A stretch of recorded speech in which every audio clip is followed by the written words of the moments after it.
Chapter 3, The Informant's Dilemma.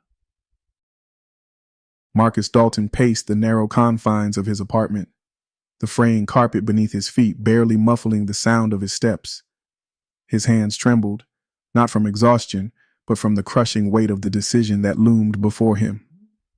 Outside, the city hummed with its usual indifference. Honking cars, distant sirens, the faint thrum of music from a nearby bar.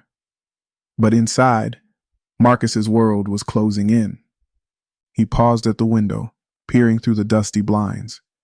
The Rossi family had eyes everywhere, and the longer he stayed in one place, the more exposed he felt. Every shadow seemed alive, every passerby a potential watcher. A sharp knock at the door made his breath catch. His heart pounded as he approached, his hand hovering near the bat he kept by the frame. "It's Walsh," came the familiar voice. Marcus exhaled in relief, though it didn't erase the tension knotting his shoulders. He opened the door to find Detective Lena Walsh standing there, her face hard with determination. She stepped inside without waiting for an invitation, her sharp eyes scanning the room like she expected it to bite her. "You're a hard man to track down," Lena said, her tone clipped. "I'm not exactly eager to be found," Marcus muttered, closing the door. He leaned against it, crossing his arms over his chest. "What do you want?" Lena turned to face him, her expression unyielding. "We need to talk about Chris." Marcus stiffened, the name hitting him like a gut punch. "What about him?" "You know what?" Lena said, her voice softening slightly. "I need to know what he was into, who he was working with, and I need the truth this time, Marcus." Marcus laughed bitterly, though there was no humor in it. "The truth? You think the truth's going to bring him back?" "No," Lena said, stepping closer, "but it might keep you alive." They sat at Marcus's small kitchen table, the overhead light casting sharp shadows across their faces. Lena placed a burner phone and a slim manila folder in front of him, her movements deliberate. "This is how we're going to do this," she said. "No personal phones, no texts, no calls that can be traced. Everything goes through this burner." Marcus stared at the phone but didn't touch it. "And what happens when the Rossis figure out I'm talking to you?" "They won't," Lena said firmly. "Not if you're smart, and I'll make sure of it." Marcus scoffed, leaning back in his chair. "You're asking me to snitch on the most dangerous family in this city. Do you even get what that means?" "I do," Lena said, her voice steady. "It means you're already in danger. Chris's death wasn't an accident, and you know it. If the Rossis find out you're even thinking about talking to me, they'll come for you, Marcus. You don't owe me anything, but you owe Chris. And right now, this is the only way to make any of this mean something." Marcus's jaw tightened as he looked away. He wanted to argue, to tell her she didn't understand what it was like to live under the Rossi family's shadow. But the truth was, she did. Maybe better than anyone. "What do you want from me?" he asked finally. "Information," Lena said. "Names, locations, operations, anything I can use to bring them down." "And what do I get out of it?"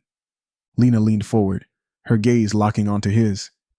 "A shot at surviving this, and maybe a chance to stop them from doing to someone else what they did to Chris." The first meeting was arranged carefully, with Marcus giving Lena a location and a time at the last possible moment. They met at an abandoned lot near the edge of the city, a place where the lights didn't work, and the sound of traffic was a distant hum. Marcus approached cautiously, scanning the shadows for anyone who didn't belong. "You're late," Lena said, as he stepped into the faint glow of her flashlight. "You're lucky I showed up at all," Marcus shot back. He handed her a slip of paper with a name scrawled on it. "Dominic Rossi's meeting someone tomorrow night. A warehouse near the docks. That's all I've got." Lena studied the paper, her mind already racing through possibilities. "This is good. I'll follow up." "Don't thank me yet," Marcus said. "If they catch me feeding you intel, I'm dead." "They won't," Lena said, though she couldn't promise it. "Just keep your head down. We'll take it one step at a time." Later that night, Marcus sat alone in his apartment, the burner phone lying on the coffee table like a ticking time bomb. Every ring, every buzz made his heart jump. He poured himself a drink, the amber liquid steadying his nerves, though it couldn't drown the guilt gnawing at his insides. His phone buzzed again, this time with a message from a number he didn't recognize. "We know." Marcus froze, his blood running cold. He stared at the screen, his mind spinning with possibilities. Had someone seen him talking to Lena? Had they already figured it out? He grabbed the burner phone and punched in Lena's number. She answered on the second ring. "What is it?" she asked, her voice sharp. "They know," Marcus whispered. "They know I've been talking." "Stay calm," Lena said, though tension threaded her voice. "You're covered. We'll move fast." "Fast isn't going to stop them," Marcus said. "You don't understand. They're already watching me." "We'll figure it out," Lena said. "For now, stay put, and don't do anything reckless." Marcus hung up, but her words didn't comfort him. He sat in the dark, his mind racing. Every shadow felt like it was closing in, and every sound outside his window felt like a prelude to the inevitable. He had crossed a line tonight, one he couldn't uncross. And now, all he could do was hope that Lena was right, and that it wouldn't cost him his life.